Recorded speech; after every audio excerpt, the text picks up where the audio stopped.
हर शख्स चाहे उसका कारोबार कोई भी हो, उसने इन्वेस्टमेंट कर दी हुई है गोल्ड और सिल्वर में। अब इन्वेस्टमेंट इतनी ज़्यादा हो चुकी है कि अब इंतज़ार कर रहा है गरीब आदमी कि किसी तरह से 18,700 पे जाए और मैं अपने पैसे निकाल के रिवर्स हो जाऊँ। 18,700 पे कब तक जाएंगे हम? ये आपकी वॉर पे डिपेंडेंट है। जैसे ही अगर ईरान सुलह कर लेता है, जिस तरह आज ट्रंप ने वो एक 20 नकात जिसको हम कह लेते हैं, उसने लाइंस लिख के भेजी हैं कि मैं इन शराइत पे आपके साथ सुलह कर लेता हूँ। तो अगर वो सुलह हो जाती है, जैसे हमने प्रीवियस वो डेज़ में देखा है, अब जिस तरह परसों $4100 पे थी मंडी, सिर्फ ट्रंप ने एक फेक बात की कि मेरी ईरान से सुलह हो रहा है, सीज़ फायर हो रहा है 5 डेज़ का, तो विद इन 15 मिनट्स $400 इंक्रीज़ हुई। मतलब 450 पे गोल्ड की प्राइस आ गई हुई थी या 480 पे गई सिर्फ 15 to 20 मिनट्स में। अगर ये वॉर एंड हो जाती है, सीज़ फायर हो जाता है, ये तेज़ी से ऊपर जाएगा दोबारा।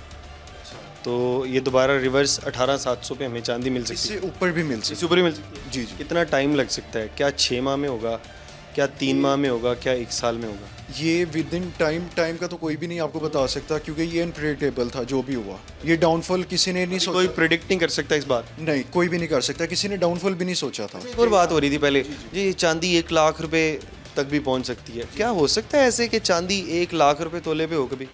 वो हो सकता है इन फ्यूचर, अगर ये वॉर गल्फ कंट्रीज का दोबारा ना स्टार्ट कभी हुई।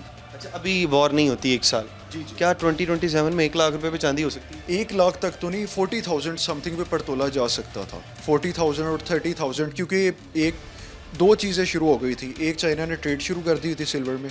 सेकंड, आपकी यूजेज बहुत ज़्यादा हो गई थी ईवी बैटरीज में, सोलर सिस्टम्स में।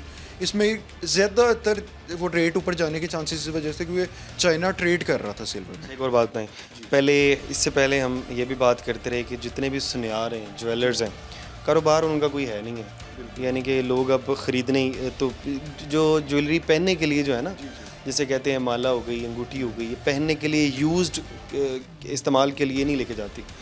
तो अब सिर्फ और सिर्फ सुनियारे ये इसी तरह की इन्वेस्टमेंट से कमा रहे हैं, इन्वेस्टर्स ही सुनियारों के पास आते हैं। बिल्कुल ऐसे, वो बिल्कुल ऐसे ही है। अब बात ये रह गई है कि सिर्फ एज अ ट्रेडिशन फ़िलहाल पाकिस्तान में चला है। जिन्होंने शादी में थोड़ा बहुत देना है, सिर्फ वो यूज़ कर रही हैं, वो भी बहुत कम। बहुत कम। वो मीडियोकर्स की लाइन से तो निकल गई हुई है बात। क्या ये जो ज्वेलर्स का काम है, क्या इन फ्यूचर कोई इसमें ट्रांसफॉर्मेशन आ सकती है?